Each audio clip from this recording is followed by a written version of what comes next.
Ce que tu crées, c'est ce que tu viens nourrir. Et j'ai un exemple très concret à te partager pour t'illustrer ce que je veux dire. Quand j'ai lancé mon entreprise il y a quelques années en arrière maintenant et que je cherchais des clients en tant que graphiste, c'était un peu la galère, tu vois, le désert. Et du coup, un de mes proches, à cette belle période de Noël dans laquelle on est en train de rentrer, me disait: «Eh Manon, tu pourrais carrément aller voir les boutiques locales et leur proposer de faire, tu sais, les peintures pour décorer les vitrines à l'occasion de Noël.»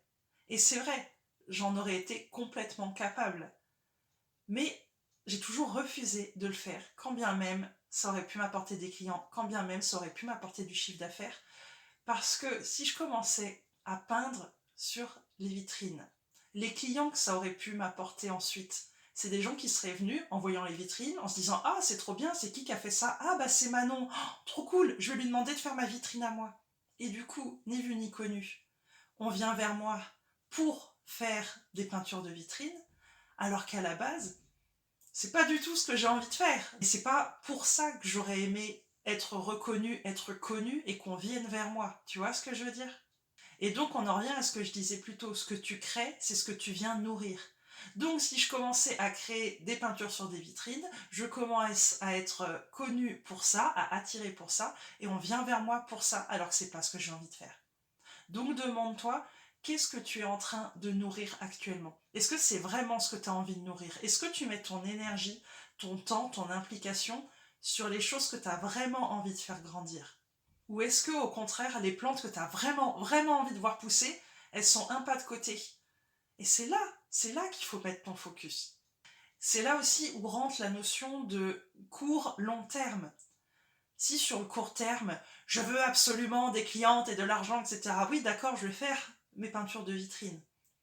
Mais sur le long terme, comme je te l'expliquais avant, ça me dessert, parce que ça va venir me désorienter de la trajectoire que je veux vraiment suivre. On va de plus en plus venir me chercher pour quelque chose que je ne veux pas faire de base.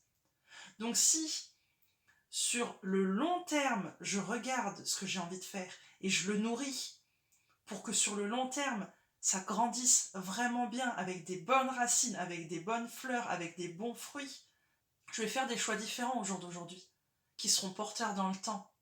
Et cette idée de ce que tu crées, tu viens de nourrir, ça marche aussi dans ta communication. C'est ce que je partageais en story récemment. Je commençais à me réorienter vers un sujet parce qu'on me posait des questions sur ce sujet-là.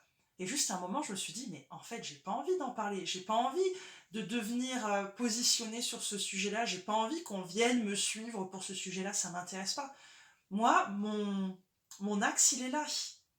Je vais pas me faire des diversions pour me perdre. Non, mon fil rouge, mon axe, il est là. Donc, question pour toi, regarde un peu où tu te situes par rapport à la direction que tu veux vraiment suivre. Les actions que tu mets en place, est-ce qu'elles te permettent vraiment d'avancer dans cette direction? Ou est-ce que tu t'éparpilles, tu te disperses, tu te dévies sans t'en rendre compte de ta trajectoire? Et aussi, souvent quand on est entrepreneuse débutante, souvent quand on vient de lancer notre entreprise, souvent quand on galère encore à trouver nos clientes et à se positionner en tant qu'entrepreneuse, parce que c'est ça aussi qui fait la différence, souvent c'est là où tout ton entourage a des milliers de conseils et de solutions pour toi, alors que la plupart du temps, ils sont absolument pas à ta place, ils sont absolument pas entrepreneurs, ils savent pas du tout ce que représente la création et le développement d'une entreprise. C'est justement parce qu'ils s'inquiètent pour toi, parce qu'ils veulent t'aider. Mais ça veut absolument pas dire que ce sont de bons conseils pour toi. Ça veut absolument pas dire que eux savent mieux que toi ce que tu as à faire. Comme je te le disais, moi, chaque année, pendant plusieurs années, j'ai campé sur ma position de non, je ne peindrai pas des vitrines de Noël. Je suis pas là pour ça. J'ai pas envie de nourrir ça. Je me suis fait confiance à moi d'abord. C'est moi qui ai pris ma décision. Et j'ai aucun regret quand je vois là où ça m'a mené. Donc fais-toi confiance. Toi, tu sais où tu vas mieux que personne. Qu'est-ce que tu vas créer aujourd'hui? Qu'est-ce que tu vas nourrir aujourd'hui pour avancer vers ton objectif?